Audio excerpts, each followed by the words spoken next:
a production of the Mesa Chamber of Commerce. Visit us at mesachamber.org. Thank you. Hi, Dave Richards with United Food Bank. Joe. Hi, Joe Tansel with Paz de Cristo Community Center. Thanks, Joe. Erica. Hi, Erica Emmons with Cigna, also a Mesa Chamber board member. Thank you. And Krista. Hey, Krista Cardona with House of Refuge. Carol. Hi, Carol Lawless with Oakwood Creative Care. Michelle. Hey, I'm Michelle Berg. I'm with Cigna as the community engagement lead for Arizona. Jessica.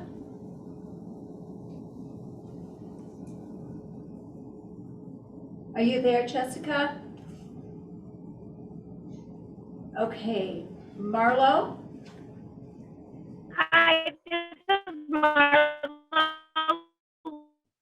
Gloria. I'm a director for an innovative partnership with Mesa Public Schools. Thank you. Marilee. Hi, I'm Marilee. I am with Midwest Food Bank, Marilee Baptiste. Nice to meet everyone. And I'd like to just have the Jeff and Derek introduce themselves. They will be speaking here shortly. Hi, I'm Jeff Gottfurcht. I'm the CEO and co-founder of CyberDive. And I'm Derek Jackson, the CTO and the other co-founder of CyberDive. Thanks so much. No problem. So excited to be hearing from you. And now we'll just go around the room and introduce folks in the room, starting with Jeff. Hello, everybody. I'm Jeff Baer, Copa Health. And I'm not. But you are? I'm Norm DeVay. I'm with Copa Health also. My name is Katia. I'm actually here with Joe from Benedictine University. I'm Joe Wilson, Benedictine University. We have two of our students who are now members of the Junior Chamber of Commerce, and so this is their first opportunity to be engaged. Scott Seeley, consultant, including with Impact AZ, a coalition of 24 nonprofit organizations. Melissa Forrester with United Food Bank. Dorian Valente, Banker's Life. I'm an ambassador with the Chamber.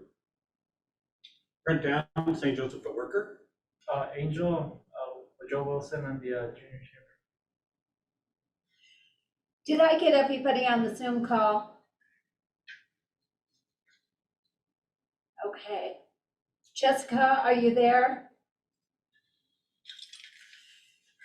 So today we had scheduled the assistant manager from Maricopa County to come in and talk about the ARP funds. And today we were notified that she was unable to make the meeting, which was disappointing because we all were really, really looking forward to her speaking and how to access these funds and just to get a better understanding on the process. So can I have a show of hands of folks who have applied to Maricopa County and either have gotten funds or are in the process of getting funds? Okay, so there's a couple. So what she did do, she meaning Leanne Bone, the assistant county manager, did send me a description of the funding that is available and the date for the RFP, and she still has some to be announced, and I will send that out. But I'm going to be working with Sally to try to get an understanding of the process of their process and how we can make it easier for our nonprofits to access these funds, because right now it seems as it's a bit challenging, and we all know that everyone could use these extra funds. So hopefully by within the next couple of weeks, we may have a process in place and be able to share that. I do have the information that she shared with me, and I will be sending that to everyone, so you can get that. So, Scott, did you want to say anything about this? No, I think your question was a good one. I don't know what interest there might be more broadly in the coalition here in pursuing this. The number we're talking about, if people might be familiar, the county got $435 million in mid-May to help the community recover from COVID. That's the purpose of the funds. I think everybody participating here is involved in helping the community recover, whether it's workforce development or small business assistance or food or clothing or housing or whatever it may be. So it does seem like this would be a logical place for the county to be looking for partners to use those funds to care for the community. So to Linda's question, I guess, if people haven't looked at it yet, you should take a look at it. As I understand it, the county has 14 different categories. They've divided funds up in from public health at $100 and some million down to workforce development at $25 million and so on. But they're senior care, special needs care, housing, homelessness, feeding programs, etc. So if people take a look at that and have an interest in it, then I guess the question I raised is it achievable, the process that the county has set up right now to obtain those funds? And I know there are, St. Joseph the Worker is pursuing it. I think there are a few others that have either received funds or are working on it. But they are using an RFP process that strikes me as perhaps a little bit challenging for a small nonprofit to get through. And I think the Chamber nonprofit group perhaps could be a voice for us collectively if we find that we have a lot of organizations that want to be part of the solution, but the process is too difficult for them to get tapped in, if that makes sense. Hopefully that makes sense. So I'd love to get started with a cyber dive and have them share their information on, what they're doing and what they're working on. And so without further ado, I'd like to introduce Jeff and Derek to you. So, and if you could both just share a bit of your background, we'd love to hear it and get a better understanding about who you are and what you're doing. So Absolutely. Absolutely. Thank you for having us. And we're pleased to be part of this call, of course, especially because we're here in Mesa and so forth. And to give you a little bit of background about our company. A few years ago, after I had returned home from summiting Mount Everest, I followed on a story about a young girl who had been sexually assaulted and then her pictures put up all over social media. And at that juncture decided that we wanted to create a tool that helped parents and kids bridge the digital divide.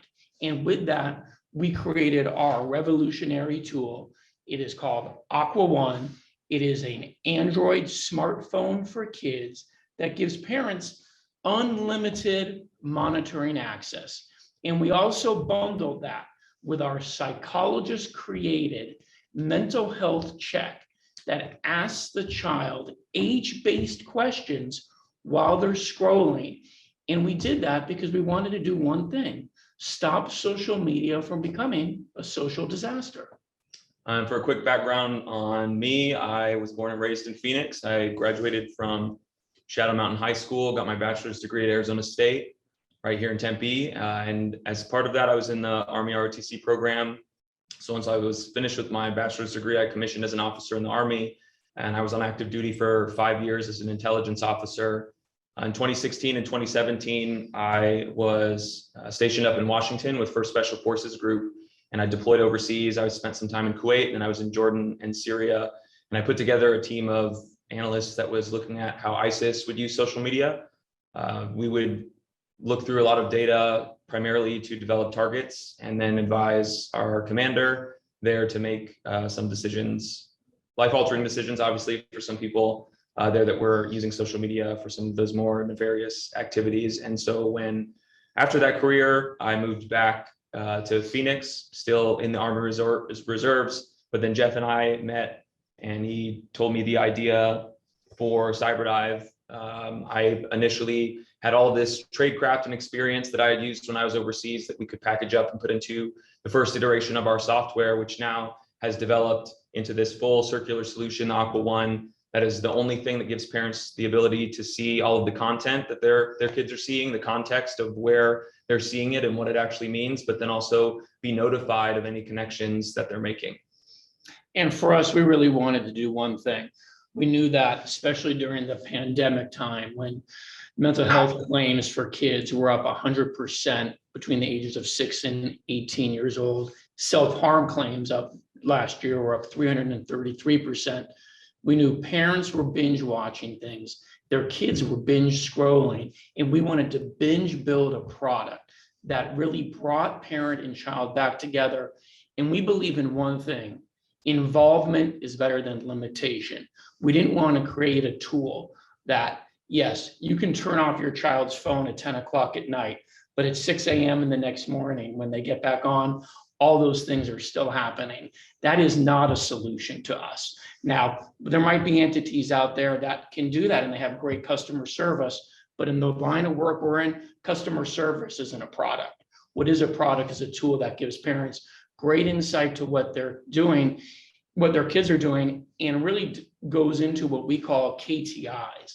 And those are kitchen table issues where our phones allow parents to be able to see what their kids are doing. So it allows them to ask their kids questions as to, why are you doing this? Are you the bully? What is going on? And again, we bundle that with this incredible psychology-based mental health check that asks age-based questions. And these aren't just questions that are like, are you happy or you're sad? These are questions, depending on the age, that'll say, for a younger kid, it might say, do you feel safe having sleepovers? Are you hungry at night? Do you have anxiety? For older kids, it gets into, how are you actually feeling about your friends? Do you feel part of a group? Are you the bully? Do you feel safe at school? Has someone asked you for nude pictures, etc.? One of the ones that I thought was the most meaningful, that when our psychologist wrote it, was, do your parents keep their promises? We thought that was a very interesting question. And we did that because we know so many kids and parents have been somewhat lobotomized into, hey, this is my phone, you're not allowed to see what I'm doing on here. We understand that we didn't build this for kids who are 17 and 18 years old. They've already had a lifetime without the seatbelt.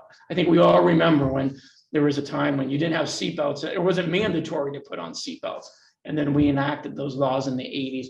Well, those kids who are 16, 17, and 18, they've already been without the seatbelt. We really built our product for young parents who are early tech adopters and who really want to see the active ingredients of what their kids are doing on social media. And before we kind of wrap this up and move on to any questions that you all have, one thing that we get asked about a lot is about the data and what we do with it and how we protect it. Because one of the things that we've done, which I think is one of the coolest parts, is that we've made it so easy for parents everywhere. You don't have to buy this phone and then go stand in line for 2 hours at Verizon to add it to your plan. It's just a monthly subscription, all included. So the talk, text, and data is built right into the phone. That's part of that monthly subscription. So from the moment you buy it and you open the box and you scan the QR code from your parent dashboard, the connection happens in seconds, and then the phone is completely usable. So you will start seeing data from their Snapchat, TikTok, Discord, Instagram, Twitch, all of these different apps that you might not know how to use yourself. And with the Aqua One, you don't have to. But then you'll also see all of those answers from those mental health checks that pop up. All of that data comes to our servers. And the best way I can describe it is it's almost like this little container that has shredded paper in it. We take all of that data, and when it comes to us, it's in one piece. We shred it all apart. It's stored in many different places. And when we store it, if you were able to get access to any one of those single pieces of paper, it wouldn't make sense unless you had it combined with the rest of it. When we finally feed the data back to you, the time it's put together is at the moment that you're actually seeing it on your dashboard. So there is no identifying information on our side about your child or about their data. The only person that would have access to be able to see that that information is related to your child is you. And as Derek was alluding to, where parent is able to see everything their kids are doing on YouTube, Discord, Twitch, all of their texts. One of the big reasons we did that is we know that 50% of all 10 and 11-year-olds who have a phone have that phone overnight unsupervised. We also know on average, it takes 18 minutes for a predator to ask a child for their first piece of sexual content, and then they send that. To us, that was something that needed addressing, and there wasn't a product out there that did that. We know about all these recent stats that came out over the past couple of weeks with the Wall Street Journal and Facebook being up on the hill and so forth, that 33% of young girls feel unattractive and unworthy based upon their body images that they're seeing because of Instagram. 6% of all teens who use Instagram think about one thing, and that's suicide. 40% of all teens who use it feel that they don't want to be alive because it's all about lifestyle, money, and body images. And we know some of those active ingredients that are enveloped, that our kids are dealing with in social media, that are some of those active ingredients, I should say, are disorientation and dependency. And that's what happens when they're on social media. So we really wanted to create a perfect tool that allowed parents with young kids to be able to see what their kids were doing and build them what we call a ladder product. A parent no longer needs to know what Lipsy or Twitch or Discord is and has to figure out, hey, I have to now join that and figure out what that is. No, with Aqua One, the parent is able to, they don't need to know what that is. We give them that information and it allows them to make great choices. And if they're able to see that their child who's in ballet maybe is putting up pictures of football, it can open up the conversation and say, hey, I understand that you're putting up pictures on football on TikTok. Let's get you out of ballet. Obviously, if there's more problematic things, if that's cyberbullying, if that's eating disorders, if that's anxiety, if that's depression, if that's self-harm, a parent is able to see that too. On the other hand, if a child is putting up pictures of Egypt or mummies of the Nile River, it gives the parent the ability to buy them a book off of Amazon about Egypt. You know, every story needs a villain, and the villain right now is social media. It also takes the parent to get back involved as well. And with how much social media there was around, it was very hard for us parents to be able to delve into those arenas and get a comprehensive understanding of what their kids were doing. We created something that addressed that. And for us, you know, we're proud to be here in Mesa. We're proud to be part of this because we've been here for 2 years. It was a company that initially started on a napkin with Derek and I coming up with the idea.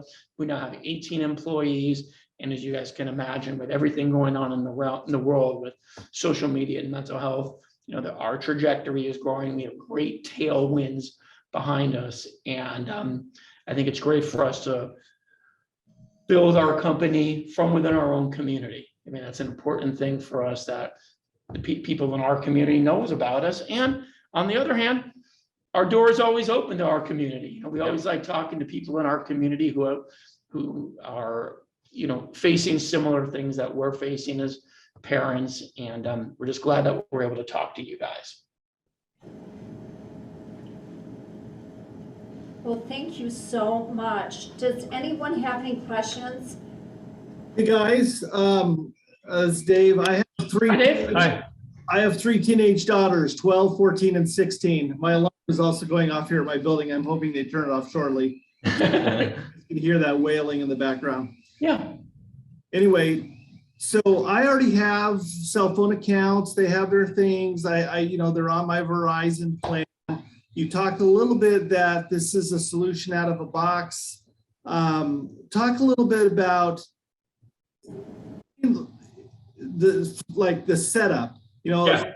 so if I wanted to, how do I transition my kid and their phone number from a Verizon plan to what you're offering here, and why would I want to? Well, I think you've explained the why I would want to do that. Understand. Yeah. So for your specific situation with your 3 daughters who already have a phone and all of their accounts, their own phone numbers on your Verizon plan, you'd be able to buy 3 Aqua Ones, and it would just be a monthly subscription of $69 per month. When those were delivered to you, you would go through the onboarding process. Part of that would be an option to port over the numbers that they already have, so they could keep their same phone number and transition it over to the Aqua One. In addition, to connect it to your dashboard, so on your own phone, you'd have an app that you would log into.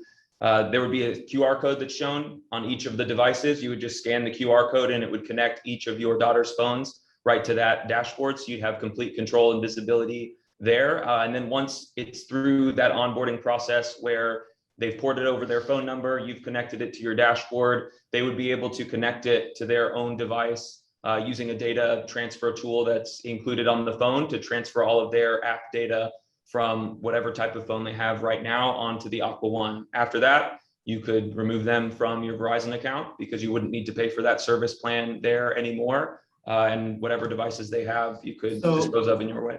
So $70 a month, $69 a month per kid.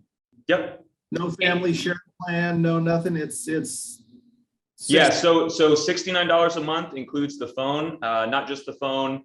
That's also the talk, text, and data. We upgrade the phones for free when new models come out. We replace the phones for free. So insurance is completely built in.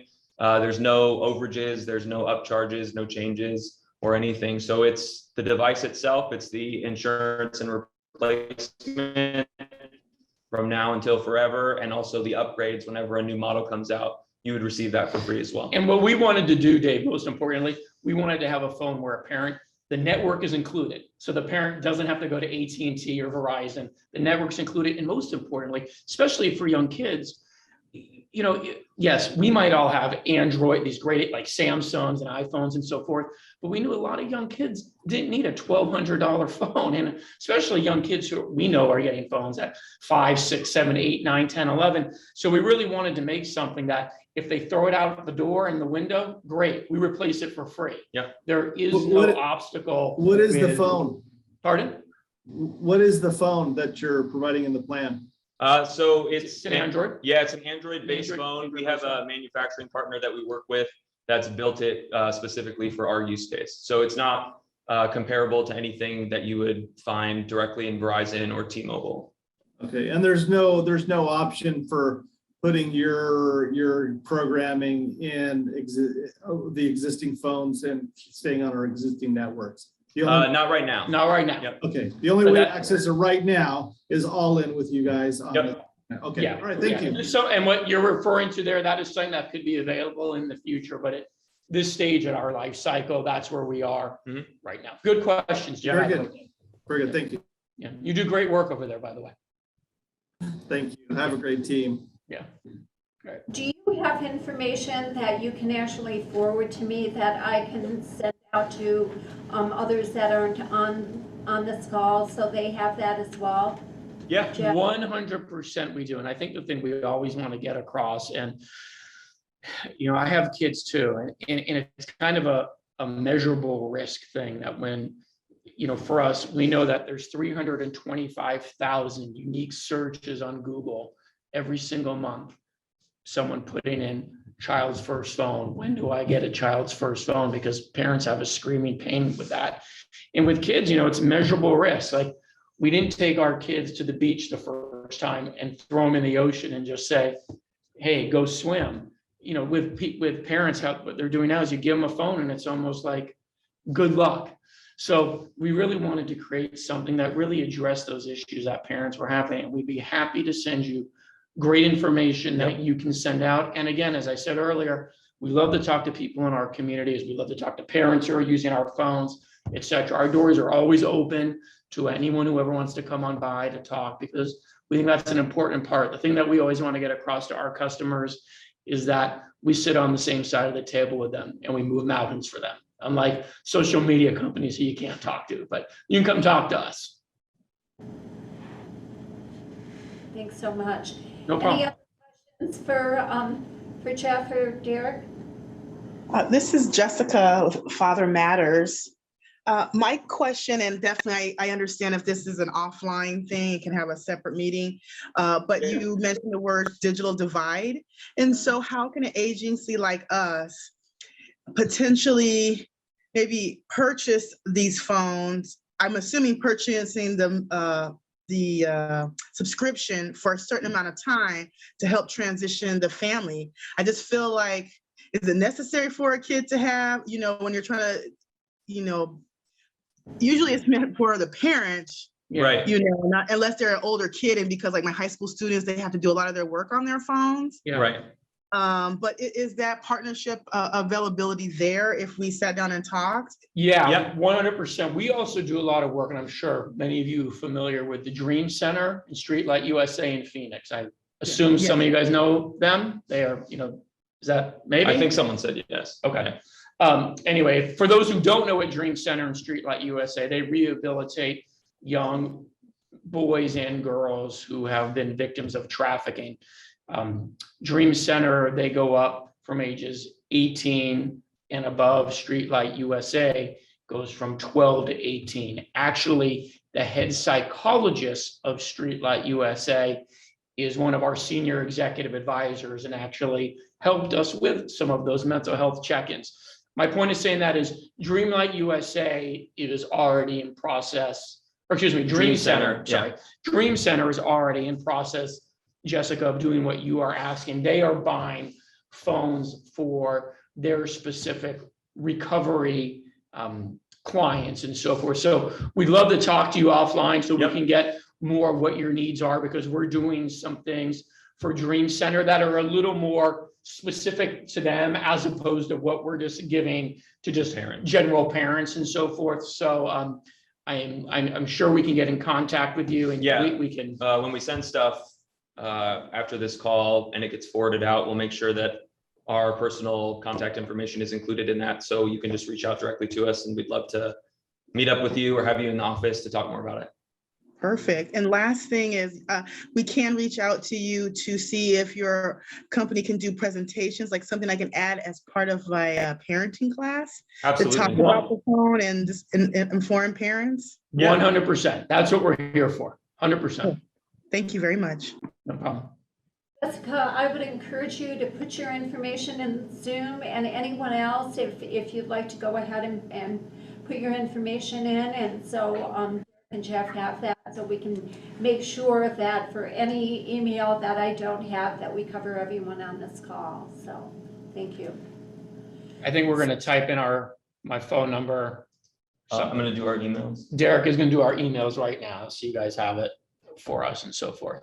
And again, we appreciate speaking to you guys, and anyone wants to speak to us, please let us know, because we're obviously a big growing company, and we're proud of where we are, and we're proud of our community, and we want to can have our fingers on the pulse of our community as much as possible. Well, I want to say a super big thanks, Jeff, for being on this call. You're a brand new chamber member, and you really just stepped up and was willing to present this really important topic. So thank you so much. Thank you. And we have a lot of great videos too, but we didn't want to bore you with our cutting edge stuff. But you guys can go to our website to see those. Again, we appreciate you having you guys. And again, anyone who wants to reach out to us, please do. And we look forward to seeing you guys. Thank you. Dave, I'm going to turn it over to you to let us know what's going on with United Food Bank, and maybe you can help me reaching out to folks on Zoom here. So take it away. Sure. So 2 dates to put on your calendars for your friends and neighbors.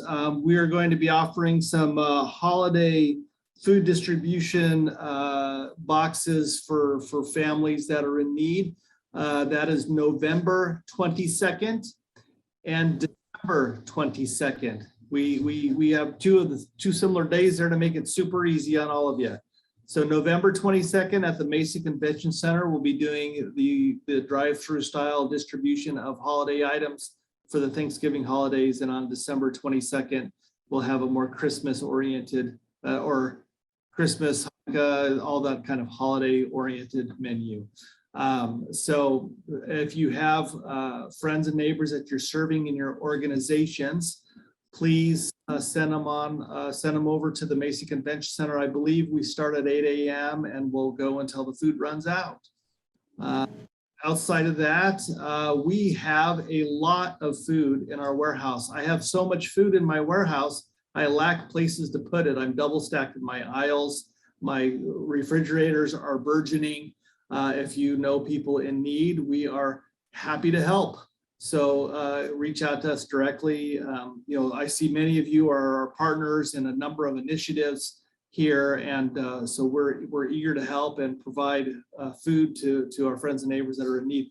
We always believe that the food that food is better on the shelves of our friends and neighbors than it is on the shelves of our food banks and agencies. And so if you're on this call and you receive food from United Food Bank, please give to excess, give out, clear your shelves, give all of your food away. I know that's scary for some of the folks who run food banks. They always want to have something just in case somebody shows up, but I can assure you, if you will give all of your food away, I can restock those shelves in a rapid fashion. So just reach out and we can coordinate the timing to make sure that all lines up great. But we're also coming into produce season. We have a number of mixed produce boxes that we're starting to develop, and then bulk produce as well.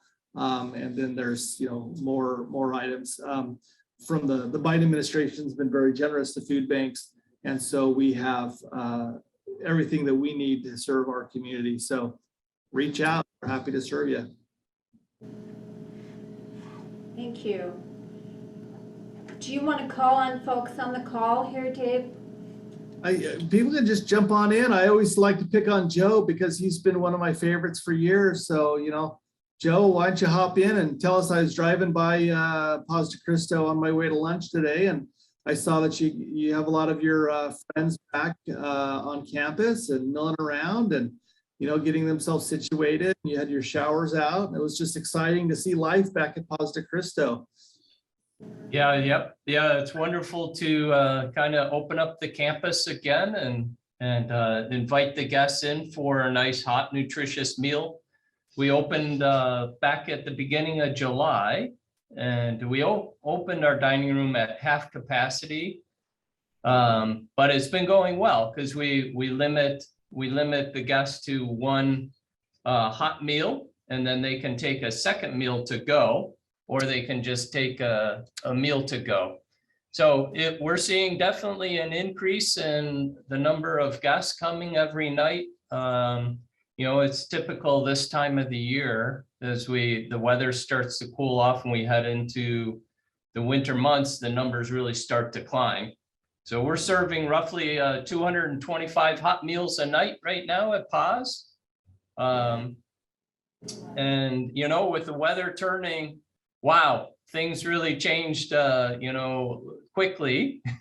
You could kind of see the guests were starting to ask for blankets, but we need blankets and we need jackets. So if anybody wants to clean out their closets or do a drive for Paz de Cristo, we really need blankets and jackets to carry us through the winter months. We give out, thousands of blankets and jackets each winter. And we greatly appreciate the partnerships with our food banks are both Midwest and United. You guys are great partners to Paz. So thank you for your support. You bet. Hey, let's, speaking of Midwest Food Bank, let's Marilee, if you're still by your computer, maybe you can activate your window and your microphone, and we'd love to hear from you.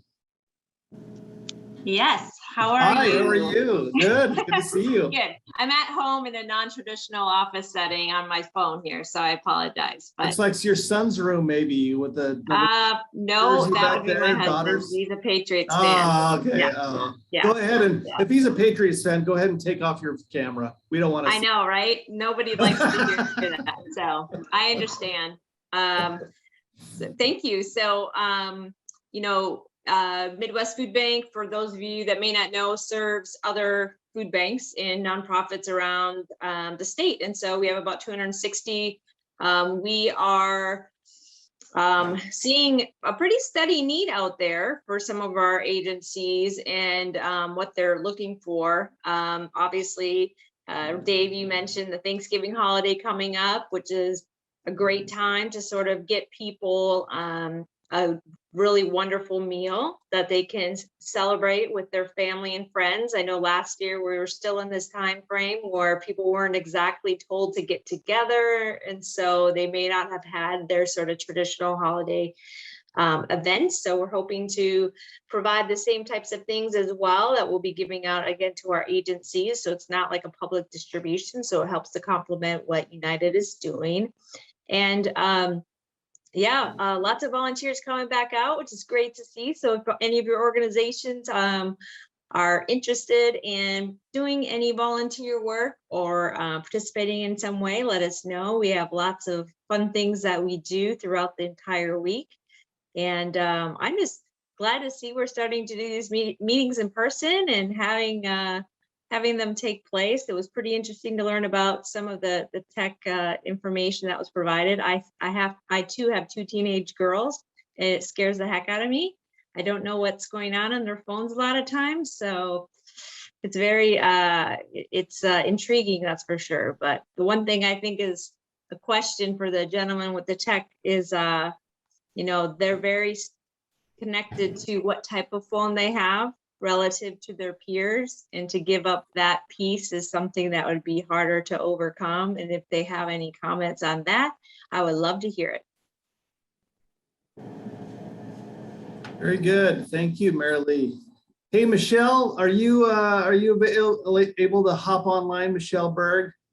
I sure am. Hey, why don't you talk a little bit about what Cigna is funding over in Tempe schools this year? Some really exciting stuff. So you've been a great partner. I get to pick on Cigna because they've been so fun to work with, and they have such a great team, but the work they're doing is just fabulous. So talk a little bit about that. I thank you so much for your kind words, Dave. Over in Tempe, we are working with United Food Bank, and we have a Healthier Kids for Our Future grant, which is in its second year of funding, and we have opened up a food pantry at Holdsman Elementary School. The intent of the food pantry is so that the students and their families can actually come into the grocery and do shopping that will fulfill their family's needs. Unfortunately, because of the pandemic, right now we are putting together food boxes and delivering them to parents in their cars. But it's really a special project that I am just so fortunate and so proud to be involved in. About what they're doing, and Michelle's a little underselling it. So at some point they want to get to be a choice pantry, but the quality of the food items that they're putting in far exceed anything I've ever seen in a charitable food setting before. So what I love about this is Cigna is attempting to measure the outcomes related to healthier food going into households, either households of color or low-income households. And I hadn't seen that concerted effort to measure the impact of high quality food going in there. And when you go in there, it's like you're shopping at Sprouts or something. I mean, it's really good stuff. They have a refrigerator set up with meat and stuff for them to pack their boxes in. But kudos to Cigna for taking a long view on this. So many times we work with our funders and they don't take a long view. They want to give you a grant. Hey, go buy some food, go buy whatever, do your thing.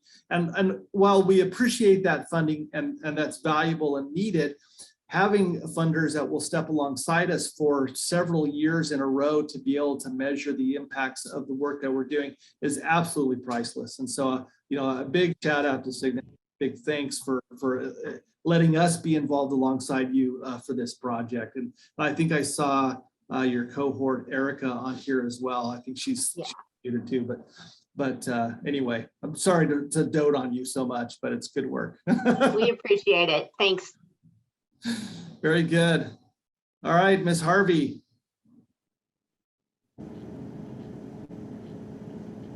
On mute still.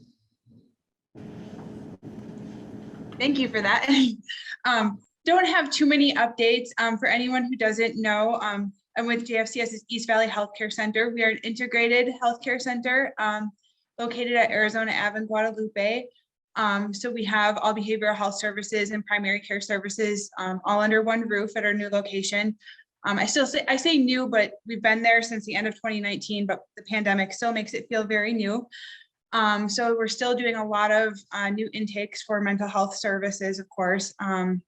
And then just on the healthcare side of things right now, we're just focusing on, getting as many people in for their checkups as we can. And of course, we're hoping to get as many people vaccinated for the flu and all vaccinations as possible right now. So that's one of the things we're working on. But as far as anything else, really newer updates, I don't have too much at this time. But thank you.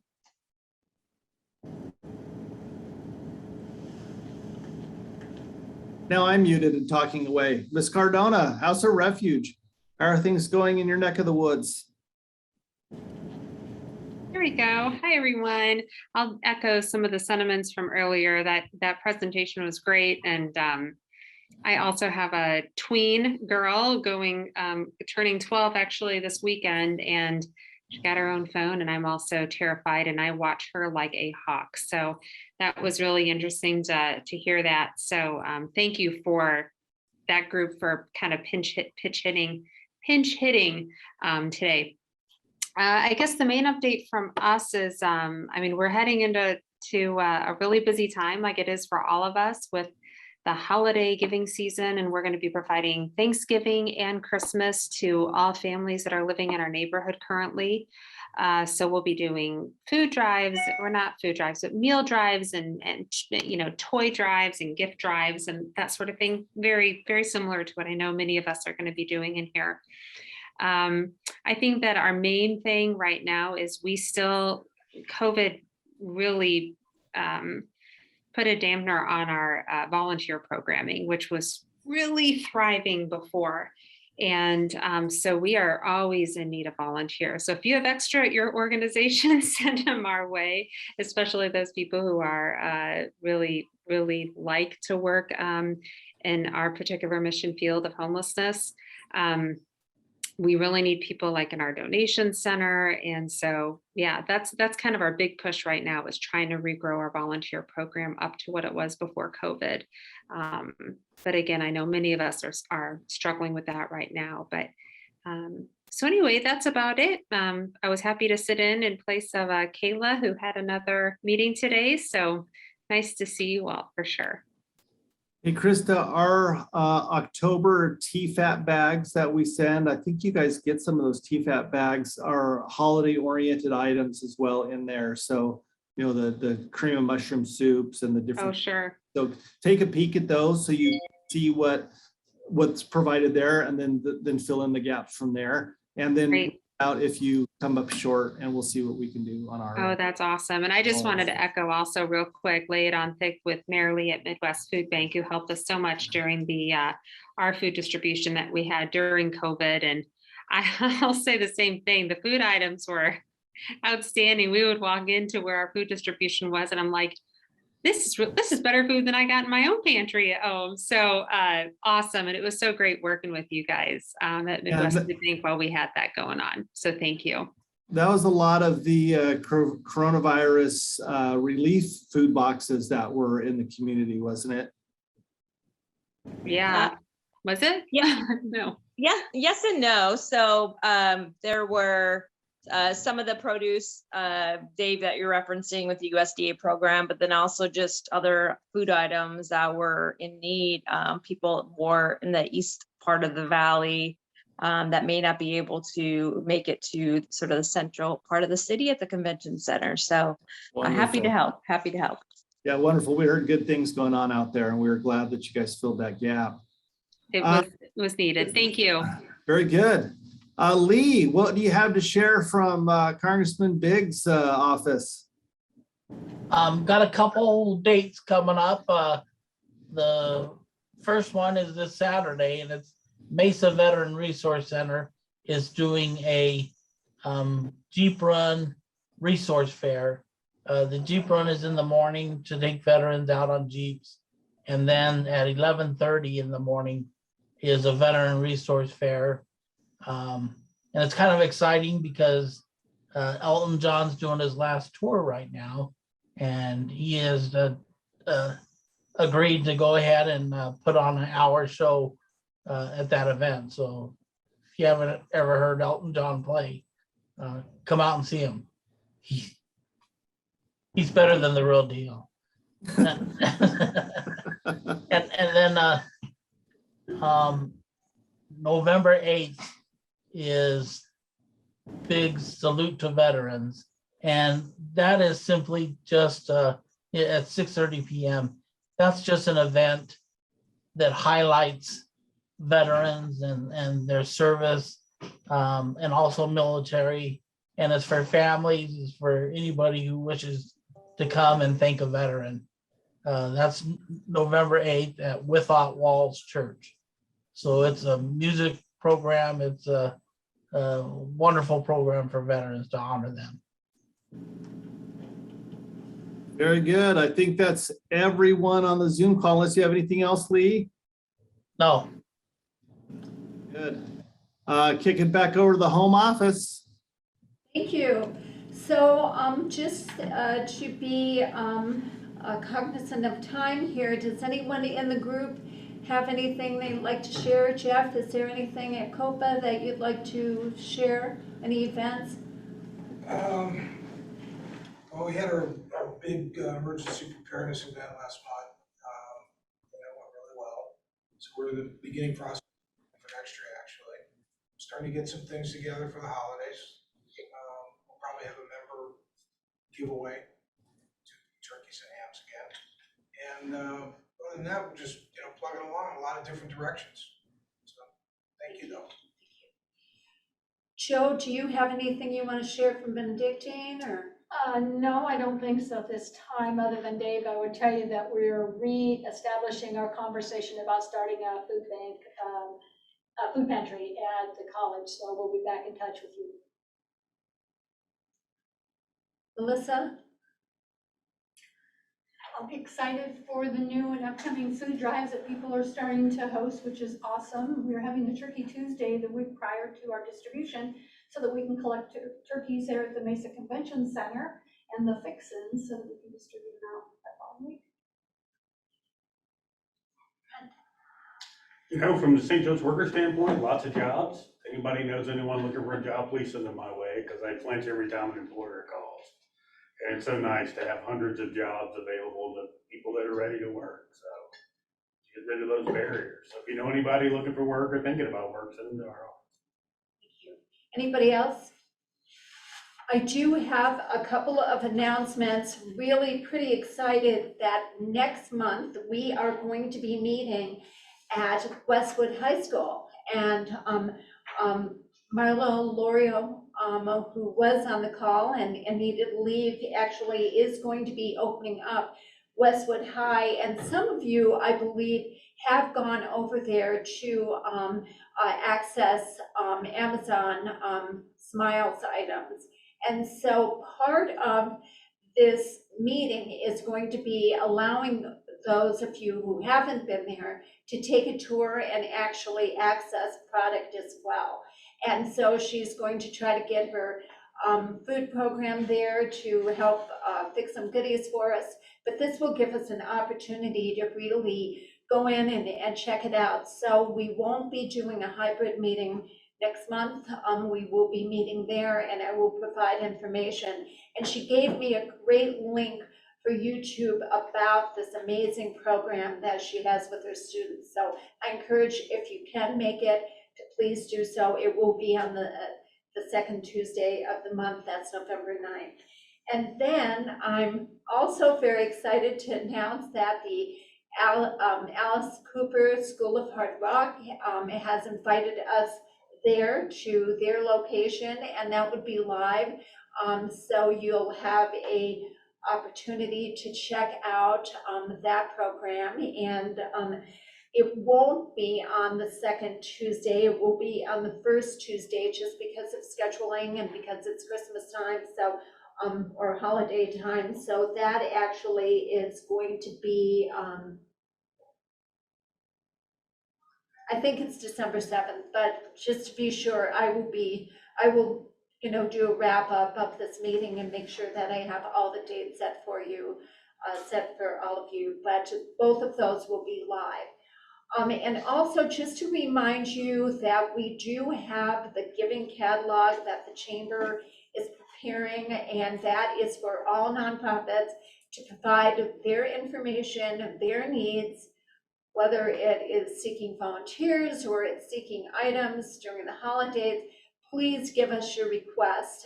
If you have not received a form, just send me an email. I am happy to send that to you. And so I think that that's it. And from the chamber, just to thank all of you for being on this call and for the amazing work that you do. So thank you, Dave, for being an amazing co-chair, and we'll see you all next month. Thank you.